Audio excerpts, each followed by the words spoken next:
My father had a ranch. We used to hire 50 to 60 wetbacks and to pick tomatoes. You know, it takes 2 people to pick the same tomatoes now. It's all done by machine. Venturing out of an ideological cul-de-sac and driving straight into a brick wall of racism. But even then, when top Republicans, including John Boehner, John McCain, and Reince reacted with unmitigated horror, Congressman Don Young would not back down.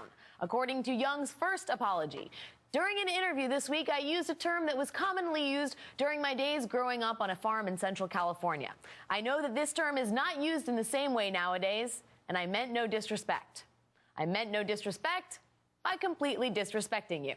In addition to his breathtakingly bigoted lexicon, Don Young's terrible strategic thinking was made clear later this afternoon when he issued another apology.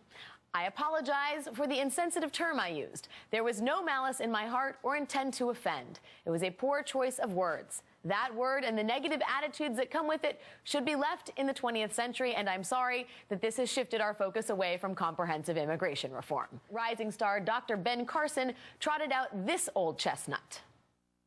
Marriage is between a man and a woman. It's a well-established, fundamental pillar of society.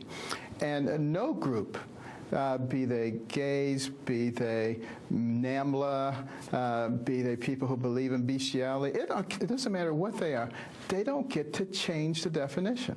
So it's not something that's against gays. Gay people, pedophiles, practitioners of bestiality, all the same. In a vague attempt at rehabilitation and nutritional science, Dr. Ben Carson joined Andrea Mitchell today to clear things up. What I was basically saying is that there is no group. I wasn't equating those things. I don't think they're equal. Just, you know, if you asked me for apple and I gave you an orange, you would say, well, that's not an orange. And then I say, well, there's a banana. That's not an apple either. And there's a peach. That's not an apple either.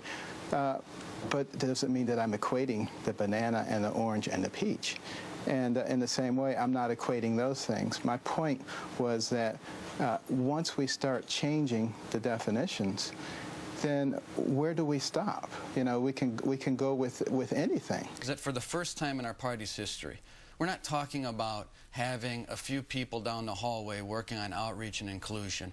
We're going to be announcing a $10 million initiative just this year, which will include hundreds of people paid across the country from coast to coast in Hispanic, African American, Asian communities, talking about our party, talking about our brand, talking about what we believe in, going to community events, going to swearing-in ceremonies, being a part of the community on an ongoing basis, paid for by the Republican National Committee to make the case for our party and our candidates. So what does that mean? Same message, but just more people out there to talk about it? Well, for one thing, Bob, if you're not in the community, if you're not talking to people, and the level of familiarity isn't there, then things and, you know, silly things like, you know, Todd Aiken and some of the goofy things that were said, when there's a vacuum, the caricature becomes true if you're not there.